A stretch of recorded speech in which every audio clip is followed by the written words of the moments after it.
Hey guys, Richie here from Just Play Games. We are wrapping up some more games from round 5 of the Justice Series GT, and we're here with Tony Moore. Hello. And his beautiful daughter. Tony is captain of the England team for ETC. He's my captain. Six Nations. Six Nations, yeah. yes. And he also found a member of the Marauders, one of the youngest member of the Marauders as well. Yeah. The Marauders play out of... So originally Marput's a little village, but we predominantly in Stockport. Play an element, do you? Yeah. Brilliant. Yeah. Okay. So, second place. Mm-hmm. Congratulations. Thank you. Now that was down to you picked up a minor in game 1, didn't you? I did, so I was just under the pack. Yeah. Captain Submarine. Yeah. But You do pick up minors a fair bit, I know, don't you? I do. Yeah. It's kind of like, I think I watched quite a few of your games and I was very impressed very impressed with some of them. Particularly, I think it was the second to last one with the dragon that was exposed. We'd done some tweeting about it and he failed his charges, what have you. It was very obvious that dragon was exposed anyway, you know, so bait or whatever you want to say, but you felt that it didn't... I was interested in that one because a few people will say like, why is that dragon out there with no screen, you know, and obviously you... Yeah, so it took out the Heraldor. Okay. And it pushed his drops 9 inches further away from where he wanted them to be. Yeah. So if I lose the dragon, well, I'm still going twice. Well, that's what I thought, yeah. So the Heraldor was, massive there. So I was saying to people who were commenting that, well, the Star Strike, the fight's all over here, you know, and his army's not quick. And if you take the Heraldor out as well, that's perfect. Yeah, absolutely. Yeah, just little subtle things. So we're mostly going to talk about Tony's list here. So we featured this on the Just Saying podcast last week when we did the list review, and same with Mike's that we reviewed. We did miss a couple of little changes that Tony's done with it. So if you want to just fly us through it. So the list as it is, it's still in Ulgu. The doppelganger cloak on that zombie dragon has won games on its own. Oh, I can't believe it. Absolutely. It's once per game now, but it's such a defensive. It forces people to make decisions, and as you know, the more decisions you force someone to make, the more chances they make. Absolutely. A lot of people are wondering why the zombie dragon, not the Terrorgeist. He just does such a different job. 7 claw attacks. We've gone for the Razor Clawed, so it's the extra rend. Yeah. So it's rend 2 claws, 7 of which 2 damage each. And then rend 3 on the mouth on the maw. And the second spell that brings into it as well. I think it's so close, but it's close between those two, but not. I used to think it was super close until I realised that you still carrying your attack sequence after you roll a 6, and then I was like, oh, that does make the other one pretty good. But yeah, the zombie dragon is just designed for killing Stormcast, really. It's, you know, the -3, no saves on the grunts, if you will.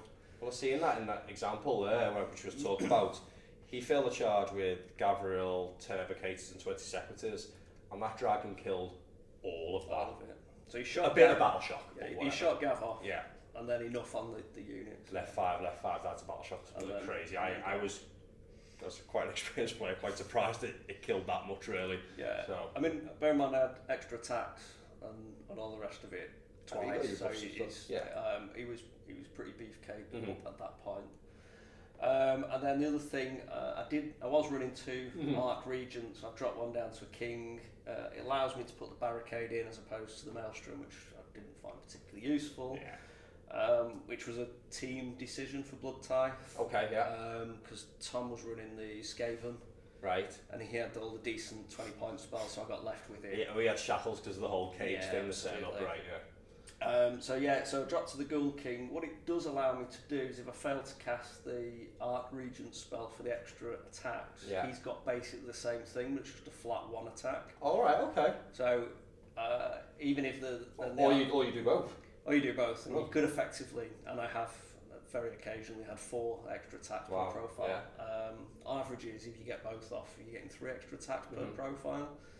So 6 more, 8 from the guy on top, and these points go into command points as well somewhere. So we've got 4 extra command points, which are massive in the list. So this guy's someone with Vargulf, is that right? Is this only a Vargulf? No, so the king is 10 ghouls. Okay, and the top guy's 20. The Regent has the choice. Yeah. It's probably about 50-50 between 20 ghouls and 3 flayers over the balance of games. Okay, cool. And then the rest of it fills it out, keeps drops down, ghoul patrol, courtier and all that. You 5 drops. 5 drops, nice number. The chalice is phenomenal, absolutely phenomenal. Yeah.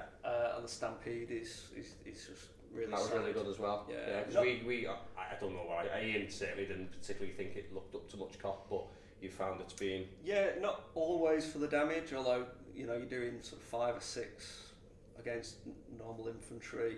Maybe 4 against 2 wound type stuff. It's just the space that it occupies. Yeah. It's a model, so you can't walk through it. It's not terrain. You can't go up and over it. Yeah. Same with the barricade as well. It's a model, not terrain, so you can't go up and over it, etc. That's really good. I've played a couple of games recently with Gloomspite Gitz with a load of endless spells, and now that the endless spells there's a lot of good ones. Yes. That whole part of the game that they've tried to put into AOS 2, where there's the choice of the second turn and which one you lose. I found that quite fun. It's starting to come to life, isn't it? Whereas it hadn't really the originally. Stampede's really good for that, because you throw it in. Yeah. And alright, it's coming back at you if it goes wrong. But if they do take the turn, you're like, okay, I'm going to just wipe out the adjudicators, or I'm going to do the last bits of wounds here and there. It really changes the dynamic of the turn. I think it's really good for that. Brilliant. Well, Tony, certainly one of the favourites coming into the event, as I'm sure you are in most, and you've ended up in 2nd place. I think this list is fantastic. Yeah. There's just people playing different variations. The biggest thing for me is this go first thing twice. There's a double cannon. Both of my dragons you can't get. It's just. It's great. And the whole army does a lot of the same. Like when I play Sylvaneth, my allies manage one to hit right drives, but the few things that don't, it's really annoying, and you want to get them to manage one to hit. So they have the same problem to deal with everywhere. Do you know what I mean? Heish was a bit of a tough one. Yeah, that just changed things quite a bit. Which is the one where he failed the charges and it. He had his chance then. He did. I mean, he was going in 3 command points. He made the right decisions. It's just the dice didn't.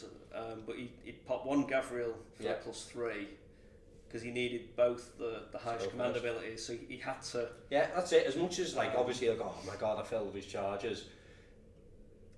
Well. It was a command point hungry mission. He needed that. He needed the +3. He needed the rerolls charges. It was all there, wasn't it? Another thing, if he'd have popped 2 Gavriels, he'd have made both the charges. But only one unit. Only one going first. So tough. I would have done what he done. I think he made the right choice. Yeah, because you have the redundancy of the possibility to reroll one to get one in, don't you? 6 reroll, then you think. But he chose not to reroll the Sequitors. Yeah, he went with the Evercates afterwards. I think that if I was going to change, I'll give him any advice, it'd have been do the one that you want to do first. Yeah. And then for the reroll or not, and then the Sequitors are almost redundant. Yeah. They go in or not. Yeah. I know, you're right.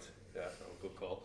Oh well, like I say, congratulations, mate. 2nd place. Thank you so much for coming over to the event it's been really as well. Good. We'll get some more of these next time. Yeah. It's just one of those weekends. I was a tough one with Mother's Day and all that, so it's hard.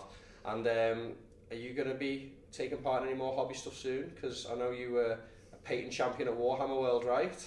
With your Great and Clean one. Are you working on any other projects right now? Are you painting anything up? Not at the moment, but I might be doing soon. Okay. What you got? Have you got your eye on anything in particular? Any models you like? Well, at the moment, I've been liking my Nurgle stuff. Okay. So more Nurgle. Yeah. You've got a display board on the. Been working on, haven't we? The display board as well to go with your dad's. Yours is fantastic, by the way. Also nominated for Coolest Army as well, weren't you? Proper truff. Yeah. Proper truff. No, well, I think that's what Coolest Army is about.